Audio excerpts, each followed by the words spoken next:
الأنبياء والمرسلين وعلى أهل بيته الطيبين الطاهرين المعصومين واللعنة الدائمة على أعدائهم أجمعين من يوم عداوتهم إلى قيام يوم الدين. أما بعد فقد قالت فاطمة الزهراء سلام الله عليها: حبب إلي من دنياكم ثلاث: تلاوة كتاب الله، والنظر في وجه رسول الله، والانفاق في سبيل الله. صلوات پڑھ محمد وآل محمد. اللهم صل على محمد وآل محمد وجل.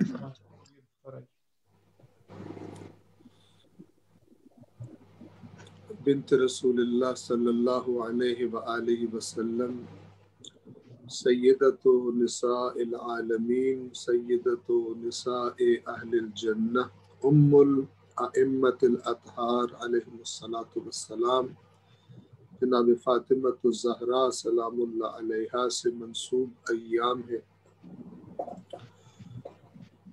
جناب سیدہ کا مقام اللہ تبارک و تعالی کی بارگاہ میں، اس کے رسول کی بارگاہ میں، اور ان کے بعد ہمارے ائمہ اہل بیت علیہم الصلاۃ والسلام کی بارگاہ میں کیا ہے. آپ کی خدمت میں عرض کروں، وہ امام ائمہ اہل بیت کے جن کو ہم پر حجت قرار دیا گیا ہے، وہ امام اپنی ماں جناب زہرا کے بارے میں اس طرح سے فرماتے ہیں کہ جس طرح ہم انسانوں پر اللہ کی حجت ہے، بالکل اسی طرح ہماری ماں زہرا سلام اللہ علیہا ہم پر بھی حجت ہے. یعنی یہ وہ ہستی ہے کہ جن کے فرامین کو، جن کی سیرت کو وہ ہستیاں بھی فالو کرتی ہیں، ان ہستیوں کو بھی اتباع کرنا ہے کہ جن کو تمام دنیا پر موجود انسانوں کا رہنما قرار دیا گیا ہے. بہترین انداز ایام فاطمیہ کو گزارنے کا وہ یہ ہے کہ انسان جناب سیدہ کے فرامین کو، ان کی سیرت کو مطالعہ کرے اور اپنی زندگی کے اندر ان چیزوں کو شامل کرنے کی کوشش کرے کہ جو ان فرامین کی روشنی میں ہمیں سمجھ میں آئے اور ہماری زندگیوں میں وہ موجود نہ ہو. اگر موجود نہ ہو تو اپنی زندگیوں میں لانے کی کوشش کرے، اور اگر موجود ہوں تو ان کی کیفیت کو، کوالٹی کو بہتر بنانے کی کوشش کرے. یہ جو اہل بیت اطہار علیہم الصلاۃ والسلام کے ساتھ منسوب ایام منانے کی حکمت ہے اور فلسفہ ہے اور مقصد ہے، آپ توجہ فرمائیے. اللہ تبارک و تعالی کی ذات اقدس ہو یا اللہ کے نمائندے ہو، اللہ کے معصوم نمائندے، نہ ان کی کبھی کوئی بات بے مقصد ہوتی ہے اور بے حکمت ہوتی ہے، اور نہ ان کا کوئی عمل اور کوئی کام بے مقصد اور بے حکمت ہو سکتا ہے. اور نتیجتاً ان سے منسوب کوئی بھی بات اگر وہ حقیقت ہو، بعض اوقات ممکن ہے کوئی جھوٹی بات ان سے منسوب کر دے، اس کی بات نہیں کر رہا، لیکن جو بھی بات حقیقت میں ان کے ساتھ منسوب ہوگی، جو حکم بھی، جو کام بھی حقیقت میں ان کے ساتھ منسوب ہوگا، وہ حتماً اور یقیناً کسی نہ کسی حکمت اور مصلحت پر مبنی ہوگا، اور حکمت اور مصلحت سے خالی نہیں ہو سکتا. کس کی مصلحت؟